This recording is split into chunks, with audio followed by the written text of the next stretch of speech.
চেন্নাই শহরের রাস্তার এক কোণে একটি গরিব ছেলে জুতো পালিশ করত, কিন্তু সেই গরিব ছেলেটি এমন কিছু করেছিল যা সমস্ত নামি দামি ইঞ্জিনিয়ার চমকে গিয়েছিল।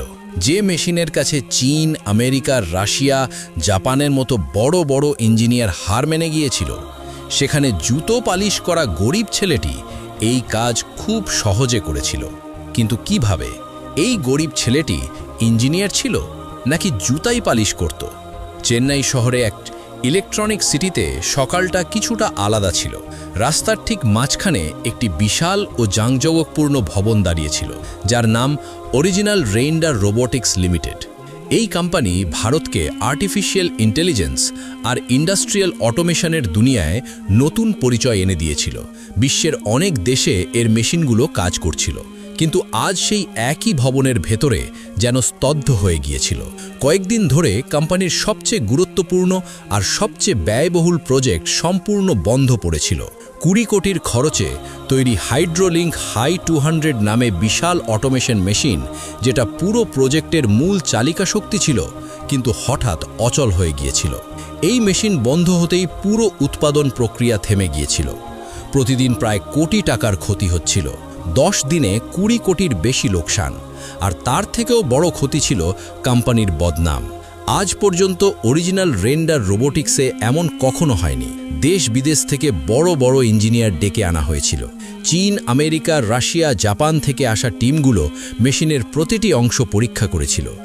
সেন্সর বদলানো হয়েছিল, ওয়্যারিং করা হয়েছিল, সফটওয়্যার নতুন করে ইনস্টল করা হয়েছিল। তবুও মেশিনটা এক চুলও নড়েনি। লাল সতর্কতা লাইটটা এক টানা জ্বলছিল, যেন মেশিনটা কিছু বলতে চাইছিল, কিন্তু কেউই তার ভাষা বুঝতে পারছিল না। বিল্ডিংয়ের মধ্যে কাঁচের দেওয়াল ঘেরা মিটিং রুমে হেমন্ত শর্মা দাঁড়িয়েছিলেন। হেমন্ত শর্মা টেকনোলজির দুনিয়ার এক বড় নাম ছিলেন। তিনি শূন্য থেকে এই কোম্পানি গড়ে তুলেছিলেন, কিন্তু আজ তার চোখে আত্মবিশ্বাস ছিল না। চিন্তা আর ভয় পরিষ্কার দেখা যাচ্ছিল। তিনি রাগে কেবিলের উপর হাত রেখে বললেন, 10 দিন হয়ে গেল, তবুও এখনও মেশিন চালু হয়নি। আমরা কি বাচ্চাদের মতো করে কোম্পানি চালাচ্ছি? ঘরে দাঁড়িয়ে থাকা ইঞ্জিনিয়াররা মাথা নিচু করে নীরব ছিল। একজন সিনিয়র ইঞ্জিনিয়ার কাঁপা গলায় বললেন, স্যার, আমরা প্রতিটা সিস্টেম চেক করে ফেলেছি। Sensor, control unit, hydraulic system, software সব কিছুই ঠিকই দেখাচ্ছে। আরেকজন ইঞ্জিনিয়ার বললেন, চীনের স্পেশাল টিমও 3 দিন ধরে কাজ করছে, কিন্তু আসল সমস্যাটা ধরা পড়ছে না। হেমন্ত শর্মা খুব রেগে বললেন, আজ পুরো সিস্টেম আবার শুরু থেকে চেক হবে এবং সন্ধ্যার মধ্যে আমার রিপোর্ট চাই। মিটিং শেষ করার পর হেমন্ত শর্মা ক্লান্ত পায়ে লিফটের দিকে এগোলেন এবং নিচে নেমে এলেন। গেটের কাছে পৌঁছতেই তার চোখ পড়ল ফুটপাথে বসে থাকা একটা ছেলের উপর। বয়স আনুমানিক 15 বছর। ছেঁড়া কাপড়, হাঁটু পর্যন্ত জমে থাকা ধুলো, এক হাতে জুতো পালিশ করার ব্রাশ আর অন্য হাতে পালিশের বোতল। সে জুতো পালিশ করছিল, কিন্তু তার চোখ ছিল না জুতোর দিকে। সে একটানা সামনে দাঁড়িয়ে থাকা অরিজিনাল রেন্ডার রোবোটিক্সের উঁচু বিল্ডিংয়ের দিকে তাকিয়েছিল, যেন ওই কাঁচের ভেতর তার কোনো স্বপ্ন বন্দী হয়ে আছে। ছেলেটার নাম ছিল আবির। হেমন্ত শর্মা একবার তাকালেন, তারপর এগিয়ে গেলেন। তিনি কি জানতেন এই ছেলেটাই কয়েক ঘন্টার মধ্যে তার জীবনের সবচেয়ে বড় মোড় হয়ে দাঁড়াবে? আবির প্রতিদিন এখানে আসত। সকালে জুতো পালিশ করত, দুপুরে চাওয়ালার সাহায্য করত, আর সন্ধ্যায় আবার এই জায়গাতেই বসে পড়ত। কিন্তু সে অন্য বাচ্চাদের মতো ছিল না। তার চোখ সবসময় কোম্পানির মেশিন সেকশনের দিকেই থাকত। আজও ভেতরে ইঞ্জিনিয়ারদের দৌড়ঝাঁপ চলছিল। অ্যালার্মের শব্দ গুঞ্জন করছিল। লাল সতর্ক লাইট এখনও জ্বলছিল। আবির একা একা বলল, 10 দিন ধরে মেশিন বন্ধ, কিন্তু এরা ভুল জায়গায় খুঁজছে। আসল সমস্যা তো ব্যাকআপ ইউনিটে। তার গলা এতটাই নিচু ছিল যে কেউ শুনতে পারত না, কিন্তু তার মাথা খুব দ্রুত কাজ করছিল। সে জানত কেউ তার কথা শুনবে না, কারণ দুনিয়া জুতো পালিশ করা বাচ্চাদের কথা শোনে না। কেউ জানত না এই বাচ্চা দিনে রাস্তায় বসে আর রাতে মেশিনগুলোর সঙ্গে কথা বলে।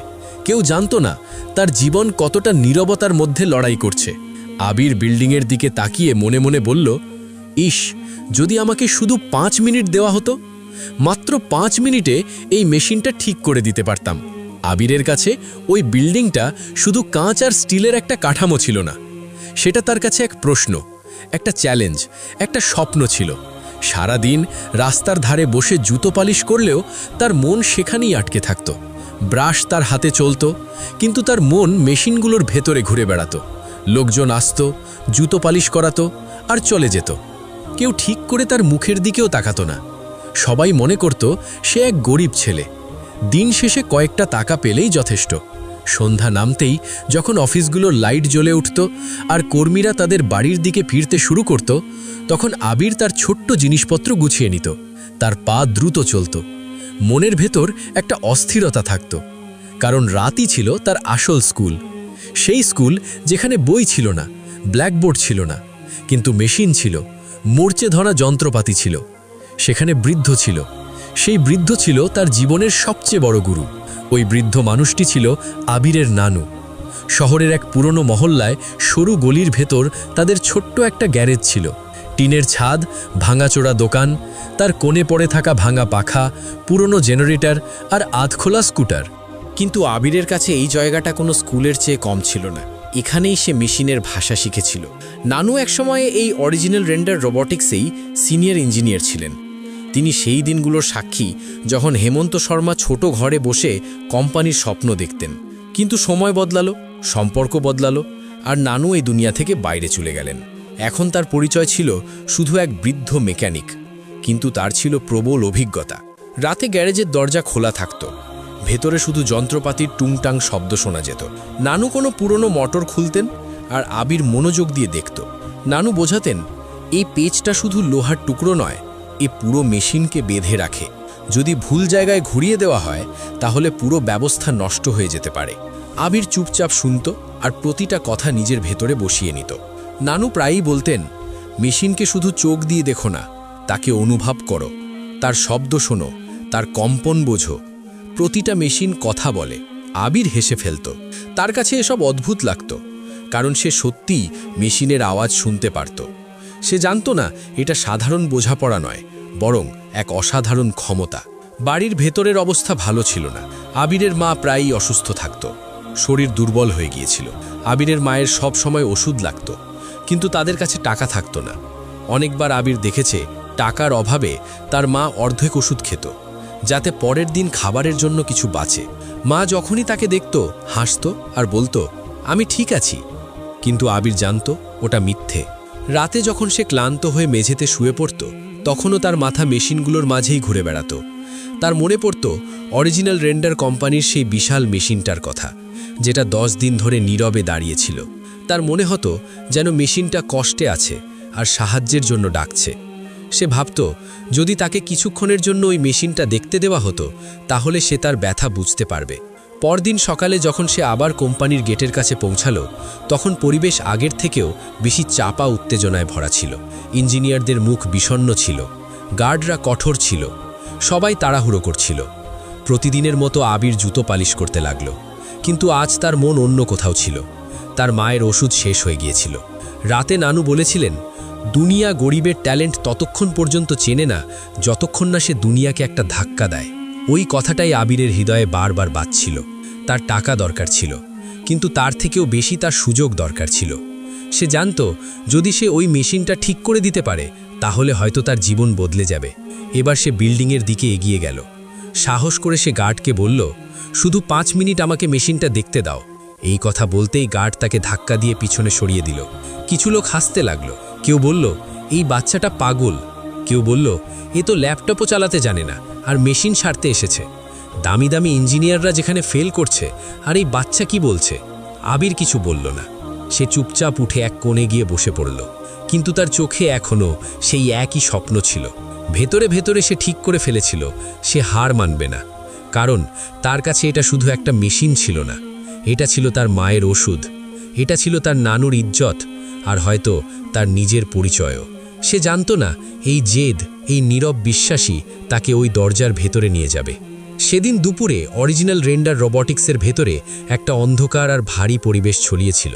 মেশিন সেকশনে বারবার অ্যালার্ম বাজছিল, আর প্রতিবার সেই শব্দ মানুষের হৃৎস্পন্দন আরও বাড়িয়ে দিচ্ছিল।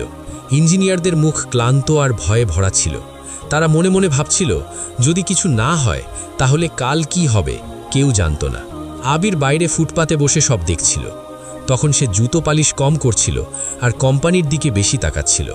আবিরের মনে হচ্ছিল মেশিনটা যেন তাকে ডাকছে। প্রতিবার যখন লাল লাইট জ্বলে উঠত তার ভেতরে কিছু একটা বিঁধে যেত। সে নিজেকে বলতো, এই মেশিনটা খারাপ নয়, একে ইচ্ছে করে থামিয়ে রাখা হয়েছে, এটা কোনো দুর্ঘটনা নয়। কিন্তু তার এই বোঝা, তার এই আওয়াজ বাইরের দুনিয়া পর্যন্ত পৌঁছতে পারছিল না। হঠাৎ মেশিন সেকশন থেকে তীব্র সাইরেনের শব্দ এলো। স্ক্রিনে সিস্টেম ক্রিটিক্যাল এরর লেখা উঠল। কিছু ইঞ্জিনিয়ার আতঙ্কিত হয়ে বাইরে দৌড়ে এলো। গার্ডরা সতর্ক হয়ে গেল। এটা দেখে আবিরও ভয় পেয়ে গেল, কিন্তু তার চোখ আটকে গেল মেশিনের কন্ট্রোল রুমে। সে স্পষ্ট দেখতে পাচ্ছিল লোকজন আবার সেই কাজই করছে যা গত 10 দিন ধরে করছে। সেন্সর, স্ক্রিন, কোড, সেদিকে কেউই সেখানে তাকাচ্ছে না যেখানে আসল গড়বড়টা লুকিয়েছিল। সে ধীরে করে উঠে গেটের দিকে চলে গেল। সাহস করে আবারও ভেতরে উকি দেওয়ার চেষ্টা করল। ঠিক তখনই একজন গার্ড তাকে দেখে ফেলল আর রাগে চিৎকার করে বলল, কিরে, বারবার এখানে আসছিস কেন? সে আবারও আবিরকে জোরে ধাক্কা দিল। আবির ভারসাম্য হারিয়ে রাস্তায় পড়ে গেল। কিছু লোক দেখতে লাগলো। কেউ হাসতে হাসতে বলল, এই বাচ্চাটা সত্যিই পাগল। কেউ বলল, এত বড় কোম্পানিতেও কী বা করতে পারবে। এবার আবির উঠে দাঁড়ালো, কাপড় থেকে ধুলো ঝাড়ল আর চুপচাপ আবার নিজের কোণে গিয়ে বসে পড়ল। তার চোখ থেকে অশ্রু বেরিয়ে এলো, কিন্তু সে দ্রুত মুছে ফেলল। তার শুধু একটা সুযোগ দরকার ছিল। সে জানত সে যদি একবার ভিতরে যেতে পারে তাহলে সব বদলে যেতে পারে। কিন্তু সে এটাও জানত তার চেহারা, তার পোশাক আর তার পেশাই তার সবচেয়ে বড় শত্রু। সন্ধ্যা নামতে শুরু করেছিল। হেমন্ত শর্মা ক্লান্ত পায়ে বাইরে বেরিয়ে এলেন। সে চিন্তিত ছিল। গেটের কাছে পৌঁছতেই তার নজর আবার সেই ছেলেটার উপর পড়ল। এখন সে চুপচাপ মাটিতে বসেছিল। তার কাছে কোনো খদ্দের ছিল না। ব্রাশ একপাশে পড়েছিল, কিন্তু তার চোখ কোম্পানির ভেতরের মেশিনটার দিকে ছিল। হেমন্ত শর্মা কয়েক মুহূর্ত থেমে গেলেন। সে যেন ছেলেটার চোখে কিছু আলাদা দেখলেন। এবার তিনি গার্ডকে জিজ্ঞেস করলেন, এই ছেলেটা বারবার এখানে আসে কেন? গার্ড বিরক্ত হয়ে বলল, স্যার, ওই পাগল ছেলেটা বলে ও নাকি মেশিন ঠিক করে দেবে। মেশিনগুলোর দিকে তাকিয়ে তাকিয়ে থাকে। আমি ওকে অনেকবার তাড়িয়ে দিয়েছি। তারপরে হেমন্ত শর্মা আবিরের দিকে তাকালেন এবং এসে বললেন, এই ছেলেটা, তুমি মেশিনের দিকে মন দিয়ে কি দেখো? আবির প্রথমে ভয় পেয়ে গেল, তারপর সাহস করে বলল, স্যার, আমার মেশিন ভালো লাগে। হেমন্ত শর্মা হেসে বললেন, মেশিন আর তুমি? মন দিয়ে জুতো পালিশ করো, তোমার কয়েকটা টাকা হবে। এগুলো কোটি টাকার মেশিন, এটা কোনো পালিশ করার যন্ত্র নয়। আবিরের মনে একটা ভয় ছিল, কিন্তু তার চেয়েও বড় ছিল তার সাহস আর আত্মবিশ্বাস। সে সাহস করে বলল, স্যার, যদি আমাকে একবার মেশিনের কাছে যেতে দাও তাহলে আমি সমস্যার সমাধান করতে পারবো। এটা শুনে তার পাশে দাঁড়ানো কয়েকজন ইঞ্জিনিয়ার হেসে উঠল। কেউ বলল, স্যার, সময় নষ্ট করবেন না, 10 দিনে আমরা বুঝতে পারিনি, আর এই বাচ্চা বলে দেবে? কোথায় যে থাকে এই পাগলগুলো? কিন্তু আবির চুপ ছিল। সে শুধু হেমন্ত শর্মার দিকে তাকিয়ে রইল, যেন সে তার সঙ্গে নয়, তার বিবেকের সঙ্গে কথা বলছে। হঠাৎ হেমন্ত শর্মার ভেতরটা কেঁপে উঠল। হঠাৎ তার নিজের শৈশব মনে পড়ে গেল। সেই সময় যখন লোকেরাও তাকে ঠিক এমনভাবেই দেখত। তার স্বপ্ন ছিল, কিন্তু কেউ বিশ্বাস করত না। তিনি গভীর শ্বাস নিলেন এবং জোরে বললেন, ঠিক আছে, ওকে ভেতরে নিয়ে এসো। পুরো স্টাফ যেন স্তব্ধ হয়ে গেল। তাদের মধ্যে কেউ বলল, স্যার, এটা আপনি কি করছেন? স্যার, এটা ঠিক নয়, ও তো বাচ্চা, মেশিনটা খুব বিপজ্জনক, হয়তো আরও খারাপ করে দেবে। কিন্তু হেমন্ত শর্মা পরিষ্কার করে বললেন, আমি বলেছি ওকে ভেতরে নিয়ে এসো। আবির প্রথমবার সেই গেটের ভেতরে ঢুকল, যেটাকে সে মাসের পর মাস বাইরে থেকে দেখছিল। প্রতিটা পদক্ষেপে তার বুকের ধুকপুক বেড়ে যাচ্ছিল। লোকজন ফিসফিস করছিল, কেউ তাকে নিয়ে মজা করছিল, কিন্তু আবিরের চোখ ছিল শুধু ওই বিশাল মেশিনটার দিকে, যা এখন তার সামনে নীরবে দাঁড়িয়েছিল। হেমন্ত শর্মা ইনচার্জকে জিজ্ঞেস করলেন, মেশিনটা কেন বন্ধ? ইনচার্জ আগের সেই একই উত্তর দিল, স্যার, টেকনিক্যাল সমস্যা, আমরা সব কিছু চেক করেছি। হেমন্ত শর্মা আবিরের দিকে তাকিয়ে জিজ্ঞেস করলেন, তুমি কি জানো এই মেশিনটা বন্ধ কেন? পুরো হল নিস্তব্ধ হয়ে গেল। আবির কয়েক মুহূর্ত চুপ রইল, তারপর বলল, স্যার, যদি আমি মেশিনটাকে কাছ থেকে দেখে নিতে পারি তাহলে হয়তো বলতে পারবো। লোকজন আবার হাসল, কিন্তু হেমন্ত শর্মা হাসল না। তিনি সবাইকে চুপ করিয়ে দিলেন। আবির ধীরে ধীরে মেশিনটার চারপাশে ঘুরতে লাগলো। সে মেশিনটাকে ছুঁয়ে দেখছিল, তার শব্দ শুনছিল, তার কম্পন অনুভব করছিল, যেন কোনো জীবন্ত কিছুর সঙ্গে কথা বলছে। হঠাৎ আবির থেমে গিয়ে বলল, স্যার, এই মেশিন নিজে থামেনি, একে কেউ থামিয়ে দিয়েছে। আবারও পুরো হলে স্তব্ধতা নেমে এলো। একজন ইঞ্জিনিয়ার ঠাট্টা বিদ্রুপ করে বলল, এটা বোকামি, মেশিন নষ্ট হয়ে গেছে। আবির ধীরে বললেন, না স্যার, এর মেইন প্রেশার ভালভটা অর্ধেক ঘুরিয়ে দেওয়া হয়েছে। এটা দুর্ঘটনা নয়, ইচ্ছা করে করা হয়েছে। ইঞ্জিনিয়াররা চমকে গেল। কেউ বলল, এটা অসম্ভব, ওই ভালভ পর্যন্ত পৌঁছাতে গেলে পুরো মেশিন খুলতে হবে। তখন আবির মেশিনের এক কোণে ইশারা করে বলল, এই প্যানেলের তৃতীয় স্ক্রুটা যদি ঢিলা করা হয় তাহলে পুরো মেশিন না খুলেও চেক করা যায়। স্ক্রুটা সত্যিই ঢিলা ছিল। সেই মুহূর্তে ঘরের বাতাস বদলে গেল। এখন এটা শুধু একটা নষ্ট মেশিন নয়, এটা একটা ষড়যন্ত্র। আর সেই ষড়যন্ত্র প্রথম চিনতে পেরেছে একটা জুতো পালিশ করা বাচ্চা। ঘরের মধ্যে হঠাৎ এমন নীরবতা নেমে এলো যেন কেউ বাতাসকেও থামিয়ে দিয়েছে। মেশিন সেকশন, যা কিছুক্ষণ আগেও শোরগোল আর তর্কে ভরা ছিল, এখন একদম শান্ত। সবার চোখ এখন ওই ঢিলা স্ক্রুটার দিকে, কখনো আবিরের মুখের দিকে। কারো কাছে বলার মতো শব্দ ছিল না। 10 দিন ধরে যেসব ইঞ্জিনিয়ারের কিছুই বুঝতে পারছিল না, সেই জায়গায় একটা 15 বছরের ছেলে কোনো আনুষ্ঠানিক শিক্ষা ছাড়াই ষড়যন্ত্রের দিকে আঙুল তুলেছে। হেমন্ত শর্মা গভীর শ্বাস নিলেন। তার ভেতরের যে ভয় ছিল সেটা এখন একটা অদ্ভুত স্পষ্টতায় বদলে যাচ্ছিল। তিনি শান্ত গলায় জিজ্ঞেস করলেন, যদি এই ভালভটা ইচ্ছা করে ঘোরানো হয়ে থাকে তাহলে এই মেশিনটা কি আবার চালু করা যাবে? ঘরে কয়েকজন ইঞ্জিনিয়ার অস্থির হয়ে উঠল। কেউ বলল, স্যার, মেশিনটা খুব সেন্সিটিভ, সামান্য ভুলে বিস্ফোরণও হতে পারে। কেউ বলল, ও তো বাচ্চা, ওকে দায়িত্ব দেবেন না। কিন্তু হেমন্ত শর্মা আবিরের ওপর বিশ্বাস ছিল। হেমন্ত শর্মা সরাসরি জিজ্ঞেস করলেন, আমি যদি মেশিনটা ঠিক করে দিতে বলি, তুমি কি পারবে? আবির প্রথমবার হালকা হাসল এবং মাথা নাড়ল। সে বলল, স্যার, চেষ্টা করব। এই কথাগুলো কোনো বড়াই ছিল না, ছিল এক নিখাত সততা। ঘরে দাঁড়িয়ে থাকা লোকজন একে অপরের মুখ চেয়ে দেখতে লাগলো। এটা পাগলামি মনে হচ্ছিল, কিন্তু এখন পিছিয়ে আসার পথও ছিল না। আবির মেশিনের নিচের দিকে টর্চ মারল।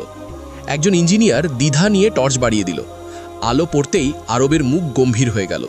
সে মন দিয়ে দেখল, তারপর শান্তভাবে বলল, এই পাইপটা একটু নিজের জায়গা থেকে সরে গেছে, এটাই মূল কারণ। প্রেশার ভুল জায়গায় যাচ্ছে। ইঞ্জিনিয়াররা ঝুঁকে দেখল। কেউ ধীরে বলল, এটা তো সত্যিই ভুল ফিট হয়েছে। আবির হাত ঢুকিয়ে খুব সাবধানে পাইপটাকে সঠিক জায়গায় ঘুরিয়ে দিল। তারপর সে মেশিনের ডান দিকে গেল, যেখানে একটা বড় জাংশন বক্স হালকা কাঁপছিল। সে বক্সে হাত রাখল আর সঙ্গে সঙ্গেই পিছিয়ে এলো। সে বলল, এখন যদি মেশিন চালু করা হয়, ব্লাস্ট হতে পারে। এই কথা শুনে পুরো স্টাফ আতঙ্কিত হয়ে গেল। তখন হেমন্ত শর্মা এগিয়ে এসে জিজ্ঞেস করলেন, কেন? আবির খুব আস্তে করে বললেন, বক্সের ওয়্যারিং বদলে দেওয়া হয়েছে, পজিটিভ আর নেগেটিভ তার উল্টো করে লাগানো হয়েছে। এটা ভুল নয়, ইচ্ছা করে করেছে। একজন ইঞ্জিনিয়ারের মুখ থেকে বেরিয়ে পড়ল, এটা তো ভিতরের লোকই করতে পারে। আবির বলল, আমার শুধু 10 মিনিট দরকার, যদি ভুল হয় আমি নিজেই এখান থেকে চলে যাব। হেমন্ত শর্মা দ্বিধায় বললেন, শুরু করো। কয়েকজন ইঞ্জিনিয়ার এখনও অস্বস্তিতে ছিল, কিন্তু কারো প্রতিবাদ করার সাহস হলো না। যন্ত্রপাতি দেওয়া হলো, স্ক্রুড্রাইভার প্লাস ইনসুলেটেড টুলস। আবির সময় নষ্ট না করে কাজ শুরু করলো। সে তারগুলো চিনছিল, যেন ওরা ওর পুরনো বন্ধু।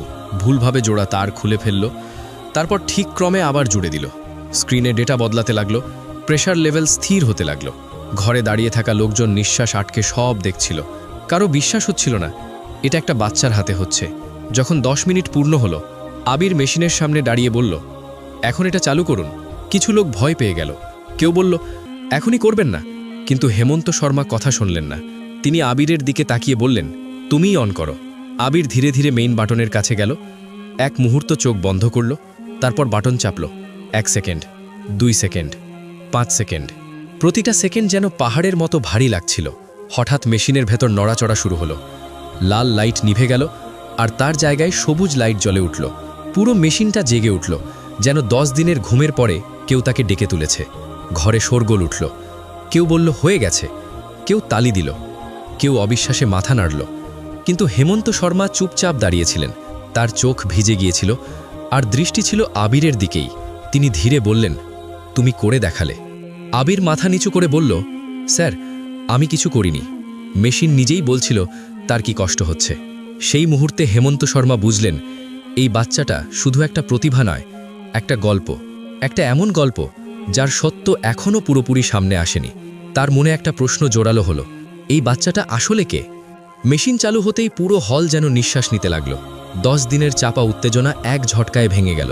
ইঞ্জিনিয়াররা একে অপরের দিকে তাকাচ্ছিল। কেউ হাসছিল, কেউ বিশ্বাস করতে পারছিল না। কেউ তালি দিচ্ছিল, কেউ মোবাইল বের করে ভিডিও করতে লাগলো। কিন্তু এই সব শোরগোলের মাঝেও হেমন্ত শর্মা একদম শান্ত দাঁড়িয়েছিলেন। সে ওই মেশিনটার দিকে নয়, ওই শুকনো পাতলা ছেলেটার দিকেই তাকিয়েছিল, যে একটু আগে শুধু তার কোম্পানিকে নয়, তার বিশ্বাসকেও জাগিয়ে তুলেছে। আবির একটু ঘাবড়ে গিয়েছিল। এত মানুষের সামনে সে কখনো কিছু করেনি। সে বুঝতে পারছিল না সে খুশি হবে না ভয় পাবে। সে শুধু দাঁড়িয়েছিল, যেন সে খুব বড় কিছু করেনি, শুধু নিজের দায়িত্ব পালন করেছে। হেমন্ত শর্মা ধীরে ধীরে তার কাছে এলেন। এবার তার গলায় আর কঠোরতা ছিল না, ছিল এক অদ্ভুত কোমলতা। তিনি জিজ্ঞেস করলেন, তুমি কে? এই প্রশ্নটা সাধারণ ছিল না, এতে বিস্ময়ও ছিল, কৌতূহলও ছিল। আবির ধীরে বলল, স্যার, আমি কোনো বিশেষ না, আমি জুতো পালিশ করি। আমার মা অসুস্থ থাকেন, তার ওষুধের জন্য আমি কাজ করি। এটা শোনা মাত্রই আবার নীরবতা নেমে এলো। ইঞ্জিনিয়াররা যেন প্রথমবার বুঝল যে বাচ্চাটাকে এতদিন তারা অবহেলা করেছে, তাকে অট্টহাস্য করেছে, তার পেছনে কত বড় লড়াই লুকিয়ে আছে। হেমন্ত শর্মা আরও কাছে এসে জিজ্ঞেস করলেন, তুমি মেশিন এত বুঝলে কিভাবে?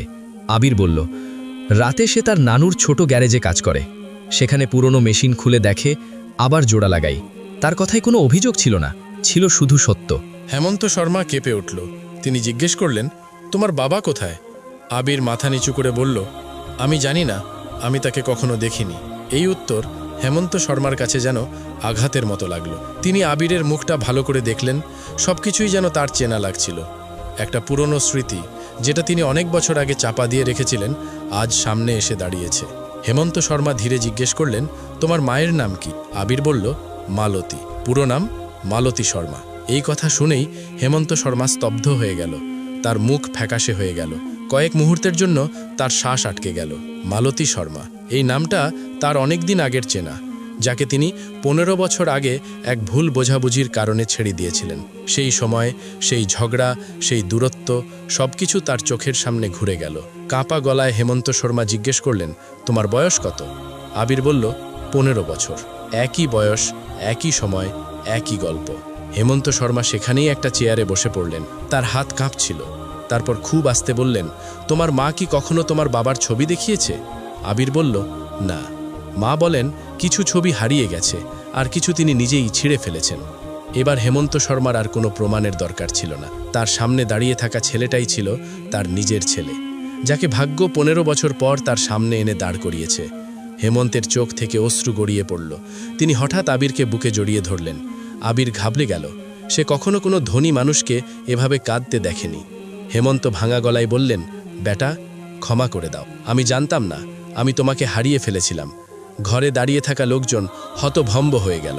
সবাই আস্তে আস্তে বলতে লাগলো, এই বাচ্চাটা কি মালিকের ছেলে? আবির পিছিয়ে গেল। তার কাছে এটা খুব বড় ব্যাপার ছিল। ভয়ে ভয়ে সে বলল, স্যার, এমন বলবেন না, আমরা খুব গরিব, আমার মা খুব কষ্টে আছে। হেমন্ত তার মুখ 2 হাতে ধরে বললেন, গরিবই কোনো সম্পর্ক বদলায় না। তুমি যদি আমার ছেলে হও, তাহলে আজ তুমি শুধু একটা মেশিন না, আমার পুরো জীবনই ঠিক করে দিলে। পরদিন ডিএনএ পরীক্ষা হলো। সত্য সামনে এলো। আবির ছিল হেমন্ত শর্মার ছেলে। খবর পুরো অফিসে ছড়িয়ে গেল। যে বাচ্চা কোম্পানিকে বাঁচিয়েছে, সেই এখন সেই কোম্পানির মালিকের হারিয়ে যাওয়া উত্তরাধিকারী। সেই সন্ধ্যায় হেমন্ত তাকে নিয়ে তার বাড়িতে পৌঁছালেন। সরু গলি, ছোট্ট ঘর, দরজার কাছে রাখা জুতো পালিশের বাক্স। ভেতরে মালতী বসেছিল, শরীর দুর্বল, কিন্তু চোখে একই সরলতা। হেমন্ত তাকে দেখে ভেঙে পড়লেন। তিনি ক্ষমা চাইলেন। মালতীর চোখ ভরে গেল, কিন্তু সেখানে অভিযোগ ছিল না, ছিল শুধু ক্লান্তি।